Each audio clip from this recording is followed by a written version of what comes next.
Whenever anyone says Avatar The Last Airbender is great Asian representation or asks me whether it is great Asian representation, I kinda need to side-eye a bit. But I guess having a last name like this means that I need to have an opinion on whether or not the show counts as representation. My take on the matter is that at most I can call it Asian American representation, but not Asian representation. Of course, calling it Asian American representation is odd because I can only speak from my own experiences and not anyone else's. I'm sure many Asian Americans have their own opinions, but my opinion is generally the Asians of the diaspora, at least the first generation of Asian Americans born in the US, because that's what I had to deal with growing up, tend to blend and intermingle with other Asians pretty well. When we were little kids, we didn't understand the culture and traditions that we were going through. We were just doing the motions. We were sort of familiar with the aesthetics of it all. So when Avatar The Last Airbender rolled around, we sort of gravitated towards the show because it was something mildly familiar while mildly foreign enough to us. My first time watching the show was while it was airing, and I was addicted to it. I remember finding common ground with people I would normally not talk to because we had nothing else in common, but I guess that is the nature of fandom before the days of the internet. Okay, days of the internet fandom rise that came out in the 2010s. I'm not that old.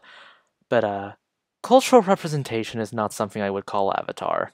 It's not an adaptation of any one culture's myths and legends. If anything, it mixes up cultures, myths, and legends pretty much all the time. And it's not a biography from someone from a specific culture or nation. It's not even a fictionalization or dramatization of the experience of being Asian or Asian American. Avatar drew from real life mythologies and cultures in order to build its own mythos, and that's not a mark against Avatar. It constructs an amazing mythology. I think overplaying the Asianness when praising Avatar is honestly underselling the value of Avatar itself. It gives the impression that Avatar has a monopoly on Asian inspired fantasy, first of all, or it underplays the mythology and world that it built, both the great aspects of it and the heavily flawed aspects of it. Ahem. Yeah, the heavily flawed aspects of it.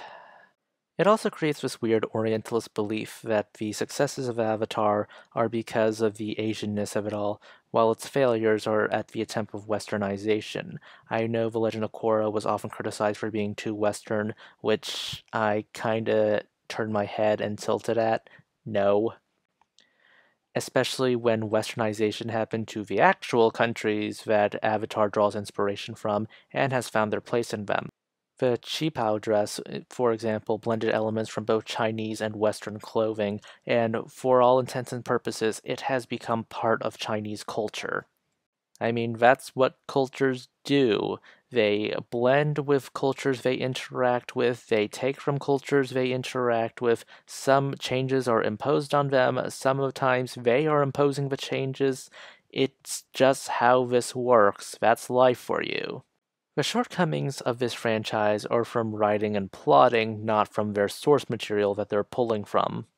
At the end of the day, Avatar is just a fantasy that uses the cultures it pulls from as source material to construct its own world. That's like how Dante pulled from Catholicism to write his Divine Comedy.